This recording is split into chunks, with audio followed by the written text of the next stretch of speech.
ทุกวันนี้พวกเราก็คงจะเห็นทั่วไปเวลาเดินตามถนนหรือขึ้นรถไฟฟ้ารถใต้ดินไม่ว่าจะเดินห้างหรือว่าติดต่อราชการแทบทุกคนล้วนใส่ใจและพิถีพิถันกับการจัดแต่งทรงผมเพื่อให้ตัวเองดูดีกันตั้งแต่ต้นวันแต่รู้ไหมคะว่ากว่าจะมาเป็นผลิตภัณฑ์เหล่านี้ไม่ว่าจะเป็นเจลแว็กซ์หรือว่าโพเมดทุกอย่างล้วนมีที่มากันทั้งนั้นเลยค่ะ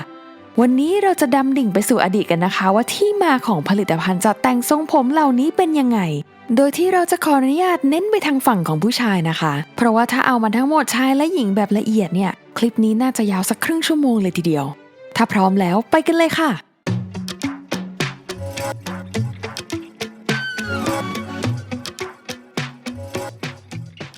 สำหรับใครที่มีการจัดแต่งทรงผมเป็นประจำอยู่แล้วก็อาจจะคุ้นเคยกับผลิตภัณฑ์ต่างๆเป็นอย่างดีแต่ว่าสำหรับใครที่ยังไม่ค่อยคุ้นงั้นก่อนที่จะไปเจาะความเป็นมาเรามารู้จักผลิตภัณฑ์ตัวเด่นๆในท้องตลาดกันดีกว่าค่ะลำดับแรกเลยก็คือโพเมดหรือว่าบางคนอาจจะเรียกว่าปอมเมดหรืออ่านออกสำเนียงเก๋ๆในภาษาอังกฤษก็จะเป็นโพเมดเป็นหนึ่งในผลิตภัณฑ์จัดแต่งทรงผมที่เก่าแก่ที่สุดที่เนื้อสัมผัสก็จะคล้ายๆขี้ผึ้งมีพลังการจัดแต่งทรงแตกต่างกันออกไปในแต่ละรุ่นจากปานกลางไปถึงมากเมื่อเสร็จผมเสร็จก็จะคงความเงางามเอาไว้ในด้านของส่วนผสมก็จะมีทั้งแบบ water base และ oil base โดยแบบเบสน้ำก็จะล้างออกง่ายกว่าน้ำมันค่ะส่วนการใช้งานโพเมดก็จะเหมาะกับทรงผมเรียบๆแบบหวีเรียบอย่าง slick back หรือว่า pompadour ลำดับ 2 wax ด้วยเนื้อสัมผัสแล้วก็จะคล้ายๆโพเมดค่ะมาแรงแซงโค้งแม้จะเกิดทีหลังด้วยในช่วงแรกๆส่วนผสมก็จะทำจากขี้ผึ้งแท้ซึ่งทำให้ล้างออกยากมากแต่ว่าเดี๋ยวนี้ก็จะมีการผสมสารอื่นๆเข้าไปทำให้ล้างออกง่ายขึ้นค่ะส่วนการใช้งานก็จะเหมาะกับคนผมสั้นถึงปานกลางโดยความที่สามารถยึดเกาะผมได้ดีกว่าก็เลยเหมาะกับการทำทรงผมแบบสไปค์หนามๆหรือว่าเพิ่มความยุ่งให้กับเส้นผมค่ะลำดับสุดท้ายก็คือเจลซึ่งพลังการจัดแต่งทรงของเจลเนี่ยสูงมากแต่ว่าพอใช้เสร็จแล้วมันอาจจะดูเงาๆแบบเหมือนพลาสติกอ่ะก็เลยอาจจะดูไม่ค่อยเป็นธรรมชาติสักเท่าไหร่แต่ว่าก็สามารถจัดแต่งได้หลายทรงมากเลยไม่ว่าจะเป็นแบบหวีเรียบทั้งหัวหรือว่าทำเป็นหนามๆก็ยังได้นอกจากนี้ก็ยังมีเหล่าโฟมมูสอะไรอีกแต่ว่าเราจะยังไม่พูดถึงในตอนนี้นะคะทีนี้มาย้อนดูความเป็นมาของมันกันค่ะซึ่งหลายคนอาจจะไม่คิดนะคะว่าเราอาจจะต้องย้อนกลับไปในตอนที่อารยธรรมมนุษย์เริ่มต้นขึ้นเลยซึ่งก็แน่นอนว่าจะต้องเป็นที่เมโสโปเตเมียค่ะโดยการใช้ผลิตภัณฑ์จัดแต่งทรงผมต่างๆเนี่ยในสมัยนั้นมันก็รวมอยู่ในจุดประสงค์การใช้เพื่อความสะอาดของแต่ละคนด้วยซึ่งรวมไปถึงการทำความสะอาดการดูแลบำรุงผิวและเส้นผมโดยเหตุผลของจุดประสงค์นี้ก็จะมาจากความเชื่อของชาวเมโสโปเตเมียในเรื่องความสะอาดบริสุทธิ์และการเป็นที่รักของพระเจ้าค่ะ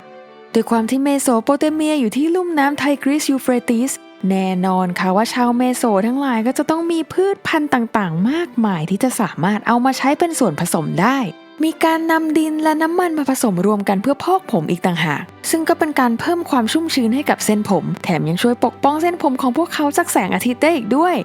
ในยุคนี้จะมีแค่เรื่องการดูแลเส้นผมและทรงผมค่ะแต่ว่ายังไม่ได้เข้าถึงการจัดแต่งทรงผมเป็นเรื่องเป็นราวเพราะว่าคนส่วนใหญ่ในสมัยนั้นก็มักจะโกนผมกันหรือไม่ก็ไว้ผมและเคราธรรมดาซึ่งก็จะแตกต่างกันออกไปในแต่ละสายอาชีพ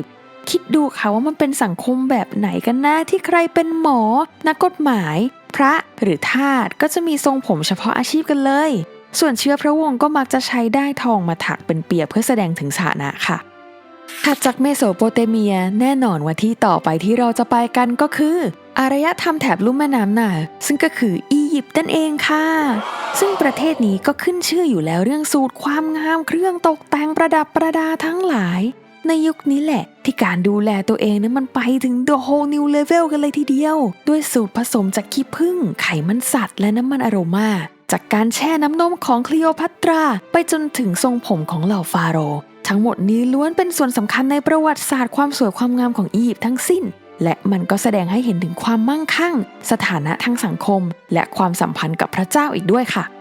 ทีนี้มาดูเรื่องการตกแต่งเซตผมกันโดยในบางที่ก็บอกว่าชาวอียิปต์โบราณเนี่ยเขาใช้ขี้ผึ้งในการเซตผมกันค่ะซึ่งพอเอาขี้ผึ้งมาใช้เซตผมแล้วเนี่ยเขาก็จะออกไปเจอแดดตากแดดเพื่อให้ขี้ผึ้งเหล่านี้เซตตัวและแห้งค่ะและไม่ใช่แค่ขี้ผึ้งเท่านั้นนะคะพวกเขายังมีการนำไขมันจากเมล็ดเชียร์และโกโก้มาช่วยในการเซตผมให้อยู่ทรงอีกด้วย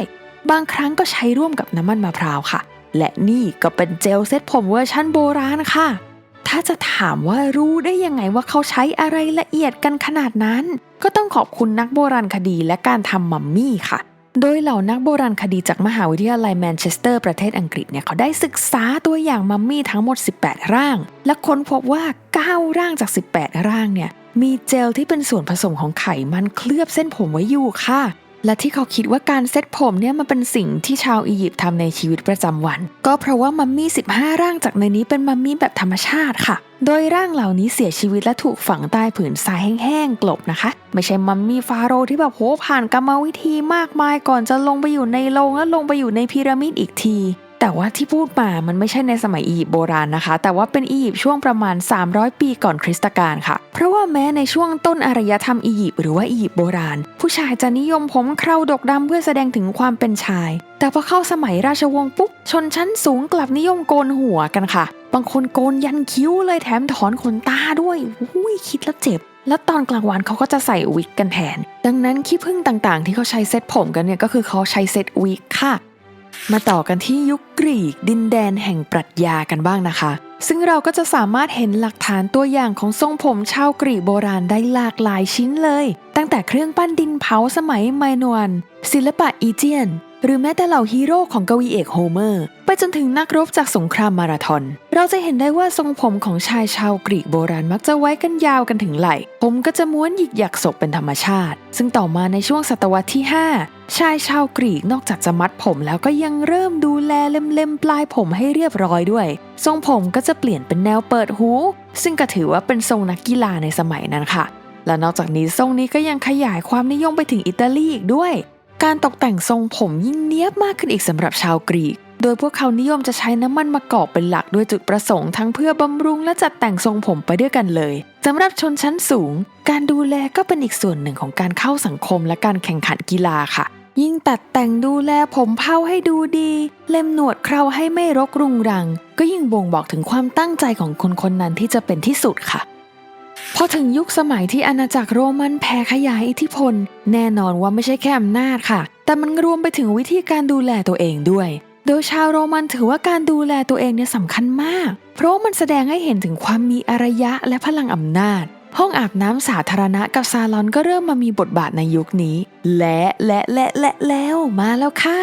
พอเมดก็เริ่มมาในยุคนี้เช่นกันโดยพอเมดในสมัยโรมันจะทำจากไขมันสัตว์และน้ำมันอะโรมาซึ่งได้รับความนิยมมากเลยทั้งในหมู่ชายและหญิงค่ะโดยส่วนผสมนี้ก็จะทำให้ผมดูมันวาวเป็นธรรมชาติแถมยังมีกลิ่นหอมอีกด้วยและยังสามารถใช้ได้กับผมหลายทรงและทุกความยาวเลยก็เหมือนกับสมัยนี้แหละค่ะที่เรามีแฟชั่นต่างๆตามดาราเซเลบในสมัยโรมันก็เช่นกันแต่ต่างกันตรงที่เขานิยมทำตามแฟชั่นของจักรพรรดินะสิการดูแลจัดแต่งทรงผมก็ได้เริ่มมาเป็นกิจวัตรประจำวันของชาวโรมันซึ่งแสดงให้เห็นถึงการให้ความสำคัญของความโก้เก๋ของชาวกรุงและความหรูหราฟู่ฟ้าค่ะ Fast forward ขึ้นมาที่ยุโรปยุคกลางนะคะยุคแห่งอัศวินและปราสาทก็ตามที่เราเรียกชื่อเล่นของยุคนี้ว่ายุคมืดหรือว่า Dark Age เนี่ยแหละค่ะคือมันมืดจริงการดูแลตัวเองก็เลยถอยหลังกลับไปเป็นแค่แบบฉันเอาตัวรอดในวันนี้ได้ก็พอแล้วล่ะแต่แม้จะมีสงครามกันไม่ขาดสายผลิตภัณฑ์สำหรับดูแลตัวเองก็ยังคงมีอยู่เพียงแต่มันวิวัฒนาการถอยหลังกลับไปตามสภาพบ้านเมืองที่วุ่นวายค่ะดังนั้นการดูแลตัวเองจึงเป็นที่นิยมกันแค่ในหมู่ชนชั้นสูงส่วนใหญ่ก็จะนิยมไว้ทรงผมง่ายๆอย่างผมบ๊อบกันส่วนผู้หญิงก็ถูกสั่งห้ามตัดผมโดยจะดูแลแล้วก็มัดให้เรียบร้อยอยู่ใต้ผ้าคลุมกันค่ะส่วนการจัดแต่งทรงผมก็จะใช้ขี้ผึ้งและไขมันสัตว์ในที่นี้ก็แบบอย่างเช่นไขมันจากจิ้งจกต้มในน้ำมันมะกอกอ่ะไม่แน่ใจว่าเพื่อนๆอยากจะลองใช้เอามาทำผมกันบ้างไหมคะ อันนี้ก็จะเป็นในช่วงปี 1300 ค่ะหรือว่าถ้าขึ้นมาอีกในช่วงปีประมาณ 1,600 ก็จะเป็นมันหมูแทนนะคะประกอบกับส่วนผสมจากสมุนไพรและพืชพันธุ์ต่างๆมาช่วยเพิ่มกลิ่นหอมสดชื่นค่ะแต่ถึงแม้จะหอมสดชื่นแค่ไหนแต่เราว่าก็ไม่น่าจะไหวนะคะถัดจากยุคกลางก็ต้องมาต่อกันที่ยุคเรเนซองส์ตามชื่อเลยค่ะเรเนซองส์มาจากภาษาฝรั่งเศสนะคะแปลตรงตัวก็จะเป็น rebirth หรือว่าการเกิดใหม่ของศิลปะกรีกโรมันนั่นเองพ่อเมกก็ได้กลับมาอีกครั้งในยุคนี้โดยมีส่วนผสมจากไขมันสัตว์เหมือนเดิมโดยส่วนมากก็จะเป็นไขมันจากหมีก็ดีกว่าจริงจกเนาะเอามาตกแต่งวิกค่ะเป็นที่นิยมทั้งในหมู่ผู้ชายแล้วก็ผู้หญิงเลยแล้วก็ยังมีส่วนผสมเพิ่มเติมจากพืชต่างๆเพื่อให้กลิ่นที่หอมชื่นใจคนก็จะนิยมใช้กันมากเลยค่ะในยุคนี้ข้ามประเทศในยุโรปกันเลยทีเดียวและไม่ใช่แค่ชนชั้นสูงเท่านั้นนะคะแต่ว่ายังกระจายไปทั่วในสังคมอีกด้วย ฟังดูดีใช่ไหมคะแต่จริงๆแล้วในอีกด้านหนึ่งอะยุคนี้เขามีปัญหาเรื่องเหากันมากค่ะชนชั้นสูงก็เลยนิยมโกนหัวและใส่วิกแทนแล้วพอยิ่งใส่พอเมดเข้าไปพวกเห็บเหาต่างๆก็จะยิ่งเกาะได้ยากขึ้นค่ะนอกจากนี้ในเรื่องวิกเนี่ยเขานิยมกันว่ายิ่งขาวเท่าไหร่ยิ่งดีถ้าชนชั้นล่างลงมาหน่อยหาวิกขาวไม่ได้ก็จะเอาแป้งมาโรยให้มันขาวค่ะหรือก็เป็นแบบที่เราเห็นกันในภาพยนตร์ต่างๆที่ผู้ชายจะไว้ผมยาวหน่อยแล้วก็มัดหางม้าผูกริบบอนกันในงานทางการค่ะมาต่อกันที่ยุคปฏิวัติอุตสาหกรรมและต่อด้วยยุคปัจจุบันเลยค่ะถึงตรงนี้เราเชื่อค่ะว่าทุกคนน่าจะเริ่มเห็นภาพคล้ายๆปัจจุบันกันแล้วนะคะด้วยการเกิดขึ้นของโรงงานต่างๆการพัฒนาของวิทยาศาสตร์ให้มีนวัตกรรมใหม่ๆก็เลยทำให้มีผลิตภัณฑ์จัดแต่งดูแลเส้นผมใหม่ๆขึ้นมาด้วยพอเมดที่ทำมาจากไขมันสัตว์ก็เริ่มได้รับความนิยมน้อยลงและมีการผลิตพอเมดจากปิโตรเลียมหรือว่าน้ำมันแทนนะคะแล้วในยุคนี้ก็ยังมีแว็กซ์แต่งผมเกิดขึ้นด้วยค่ะโดยจะเน้นไปที่พลังจัดแต่งทรงที่สูงและความเงางามเป็นธรรมชาติและไม่ใช่แค่ชนชั้นสูงแล้วค่ะแต่ว่าชนชั้นกลางก็นิยมจัดแต่งทรงผมเนียบๆหวีเปิดหน้าผากแบบนี้เช่นกันแต่ว่าต่อมาคนก็เริ่มมีความตื่นรู้ด้านสุขภาพกันเพราะว่าการใช้โพเมดที่ทำจากปิโตรเลียมเจลเนี่ยมันสามารถทำให้ผมร่วงแล้วก็อุดตันรูขุมขนได้ทำให้เกิดการระคายเคืองแล้วก็เจ็บป่วยถ้าใช้ไปนานๆก็เลยมีการเรียกร้องให้ใช้ส่วนผสมที่มาจากธรรมชาติกันแทนอย่างเช่นน้ำมันจากเมล็ดเชียร์ขี้ผึ้งและน้ำมันอื่นๆซึ่งจะดูแลสุขภาพเส้นผมแล้วก็จัดแต่งทรงผมได้ในเวลาเดียวกันค่ะและต่อมาในช่วงปี 1920 ถึง 1950 ก็ได้มีการผลิตพอเมดที่มีส่วนผสมจากน้ำมากขึ้นนั่นเองโดยจะต่างกับพอเมดที่ทำจากน้ำมันก็ตรงที่จะล้างออกได้ง่ายกว่าแต่ข้อเสียก็คือถูกเหงื่อของเราชาล้างออกไปได้ง่ายกว่าเช่นกันด้วยทรงผมในยุคนี้ก็จะนิยมทรงพอมพาโดควิฟดักเทลเห็นได้ชัดๆเลยจากเซเลบดังๆในยุคนั้นอย่างเอลวิส เพรสลีย์หรือว่าเจมส์ดีนนั่นเองและที่เซอร์ไพรส์สำหรับเราเลยก็คือนอกจากผู้ชายและผู้หญิงก็ยังนิยมใช้พอเมดกันเพื่อจัดแต่งทรงผมอีกด้วยทว่าในครึ่งหลังของศตวรรษที่ 20พอเมดก็เริ่มได้รับความนิยมน้อยลงจากมูฟเมนต์ต่างๆในสังคมที่ต่อต้านทรงผมเนียบๆที่มีกันมาตลอดตั้งแต่ต้นศตวรรษและหันไปนิยมทรงธรรมชาติยุ่งๆเยิ้งๆและไว้ผมยาวกันมากกว่าก็เลยทำให้ผลิตภัณฑ์จัดแต่งทรงผมอื่นๆอย่างมูสเจลสเปรย์ได้รับความนิยมสูงขึ้นแทนค่ะแต่พระเอกก็ยังเป็นพระเอกอยู่วันยังค่ำเพราะว่าสปอตไลท์ได้เริ่มฉายกลับไปที่พอเมดในช่วงปี 1980-1990 เป็นต้นมาจากแฟชั่นยุคคลาสสิกของทรงผมเนียบที่วนกลับมาอีกครั้งหนึ่งนั่นเองค่ะและนอกจากนี้ก็ยังมีอีกหนึ่งสิ่งที่ช่วยกระจายความนิยมในตัวผลิตภัณฑ์ต่างๆมากขึ้นนั่นก็คือร้านทำผมนั่นเองค่ะใครไปตัดผมเขาก็จะเซตทรงเนียบต่อให้เลยส่วนในปัจจุบันก็อย่างที่เห็นนะคะว่ามีพอเมดหลากหลายยี่ห้อเข้ามาในท้องตลาดแล้วส่วนความนิยมว่าใครจะใช้แว็กซ์เจลพอเมดมูสโฟมหรือว่าอื่นๆก็ขึ้นอยู่กับความชอบลักษณะและความยาวของเส้นผมและทรงผมที่จะแต่งค่ะวันนี้อยู่กันมายาวๆเลยนะคะกับความเป็นมาของผลิตภัณฑ์จัดแต่งทรงผมตั้งแต่เมโสโปเตเมียไล่มาถึงยุคปัจจุบันเลยเราก็ว้าวไม่น้อยเลยนะคะที่แค่หาข้อมูลเรื่องผลิตภัณฑ์แต่งผมเนี่ยแต่ประวัติศาสตร์มันดันยาวๆข้อมูลเยอะมากแถมยังมีเกร็ดเล็กเกร็ดน้อยที่ไม่สามารถเล่าได้หมดในคลิปเดียวด้วยเช่นกันค่ะสำหรับวันนี้ถ้ามีข้อมูลตรงไหนผิดพลาดประการใดเราก็ขออภัยมาณที่นี้ด้วยนะคะส่วนถ้าใครชอบคลิปนี้ก็อย่าลืมกดไลค์กดแชร์ชวนเพื่อนๆมาดูและกดติดตามเพื่อมาหาคำตอบเรื่องอื่นๆไปด้วยกันนะคะสำหรับวันนี้เราก็ต้องขอตัวลาไปก่อนแล้วพบกันใหม่คลิปหน้าค่ะสวัสดีค่ะ